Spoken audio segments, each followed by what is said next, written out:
Halo anak-anak kelas 8. Selamat pagi. Semoga kalian masih dalam keadaan sehat dan semangat.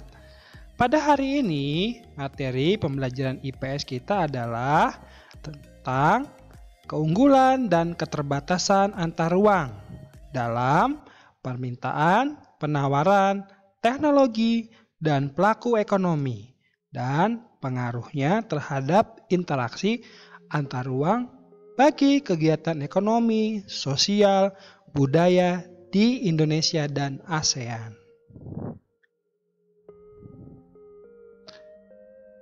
Anak-anak mungkin pernah mengetahui ya, apa sih istilah barang dan jasa yang dibutuhkan manusia sebagian besar dihasilkan oleh manusia dan hanya sebagian kecil yang disediakan langsung dari alam.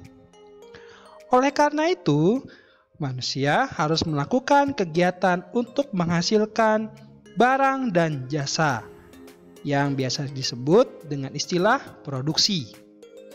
Produksi merupakan salah satu dari kegiatan ekonomi yang sudah kalian pelajari di kelas 7. Di kelas 7, kalian juga telah mempelajari tentang konsep ruang dan interaksi antar ruang.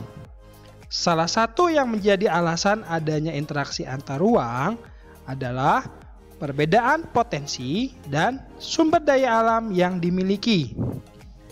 Sumber daya alam memiliki fungsi dan peran penting dalam kehidupan manusia. Manusia hidup dengan memanfaatkan sumber daya alam yang ada di sekitarnya. Tanpa tersedianya berbagai macam sumber daya alam yang ada di bumi, manusia akan kesulitan memenuhi kebutuhan sehari-hari. Berdasarkan dari uraian materi kita yang pertama adalah keunggulan dan keterbatasan antar ruang. Yang kedua, peran pelaku ekonomi. Yang ketiga, perdagangan antar negara dan antar pulau. Yang keempat, peningkatan ekonomi maritim dan agrikultur. Dan yang terakhir, pendistribusian kembali pendapatan nasional. Untuk lebih jelasnya lagi, ayo anak-anak kita akan pelajari tentang materi keunggulan dan keterbatasan antar ruang. Salah satu yang menjadi alasan adanya interaksi antar ruang adalah perbedaan potensi dan sumber daya alam yang dimiliki. Ayo, bisakah kalian menyebutkan sumber daya alam apa saja yang dimiliki di Indonesia? Betul sekali, ada sumber daya alam kehutanan, mineral, ikan, dan pertanian. Seperti halnya ini, sumber daya laut, sumber daya hutan, sumber daya mineral, sumber daya tanah iklim, dan keindahan alamnya. Ini adalah keunggulan dan keterbatasan antar ruang yang ada di Indonesia, anak-anak. Ada sumber daya laut, sumber daya hutan, sumber daya mineral, sumber daya tanah dan iklim, dan keindahan alamnya. Indonesia sangat begitu luas. Sumber daya alam, hasil olahan, dan persebarannya yang ada di wilayah Indonesia. Berikut Bapak akan menjelaskan potensi sumber daya alam dan persebarannya. Yang pertama adalah di Pulau Sumatera. Pulau Sumatera ada semen, ada pupuk, minyak bumi, emas, perak, batu bara, timah, granit, bauksit, karet, dan kopi. Selanjutnya yang ada di Pulau Jawa, ada pupuk, ada tekstil, kayu lapis, susu, teh, semen, beras, baja, pipa, batik, perkapalan, rokok, dan tembakau. Dan selanjutnya yang ada di Pulau Kalimantan, ada bauksit, minyak kelapa, intan, rotan, karet, minyak bumi, batu bara, biji besi, kayu lapis, dan batu bara. Selanjutnya yang ada di Pulau Bali dan Pulau Timur, tenun, semen, mangan, minyak cendana, emas, dan perak. Selanjutnya di Pulau Sulawesi, ada minyak kelapa, ada marmer, emas, mangan, kayu, biji besi, nikel, aspal, kapur, tembaga, dan tekstil. Dan terakhir yaitu dari Pulau Jayapura atau Papua. Terkandung minyak bumi, kayu gelonggongan, kayu lapis, emas, perak, aluminium, asbes, tembaga, dan marmer. Nah, itulah anak-anak potensi sumber daya alam yang ada di wilayah Indonesia dan persebarannya. Karena itu kita patut bersyukur hidup dan tinggal di Indonesia. Setiap daerah memiliki SDA yang berbeda-beda. Karena faktor teknologi dan geografi, perbedaan tersebut akan menimbulkan aktivitas perdagangan. Aktivitas perdagangan tidak dapat lepas dari produksi yang merupakan salah satu kegiatan ekonomi. Kegiatan ekonomi akan berjalan jika ada pelaku-pelaku ekonomi. Tahukah kalian apa sih pelaku ekonomi? Mari kita bahas secara seksama. Apakah yang dimaksud dengan pelaku ekonomi, anak-anak? Pelaku ekonomi adalah orang atau lembaga yang melakukan kegiatan ekonomi. Pelaku ekonomi terdiri dari rumah tangga.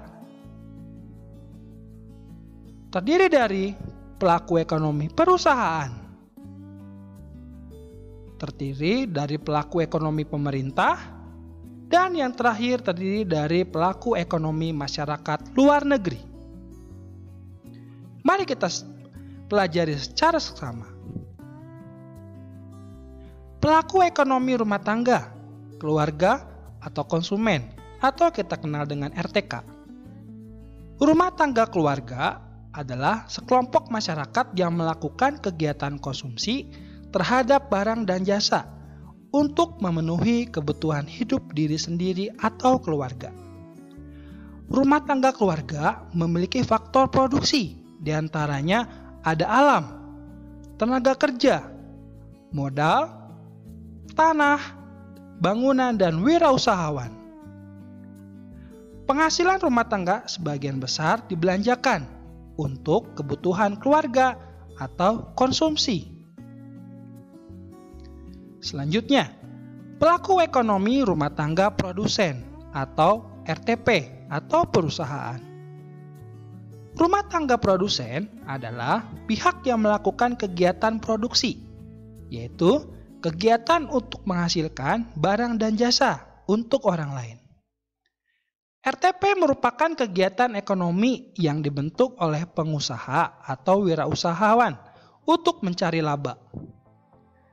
RTP ini membeli sumber daya atau faktor produksi dari RTK atau rumah tangga konsumen dan membeli peralatan seperti mesin-mesin. RTP menghasilkan dan menjual barang dan jasa yang dibutuhkan oleh masyarakat. RTP harus membayar jasa kepada faktor produksi yang dipakainya berupa sewa dan upah atau gaji. Pelaku ekonomi yang selanjutnya adalah rumah tangga pemerintah. Rumah tangga pemerintah adalah pihak yang menghasilkan dan mengkonsumsi barang dan jasa. Ada pihak yang bertugas untuk mengatur, mengendalikan, serta mengadakan kontrol terhadap jalannya roda perekonomian. Tujuan rumah tangga pemerintah untuk mensejahterakan masyarakat Indonesia. Adapun sumber penerimaan rumah tangga pemerintah. Yang pertama, 1. Pajak yang ditarik dari rumah tangga konsumen dan rumah tangga produsen. 2. Penerimaan bukan pajak. Yang ketiga, pinjaman luar negeri atau dari dalam negeri. Yang keempat, penciptaan uang. Dan yang terakhir adalah bantuan dari luar negeri.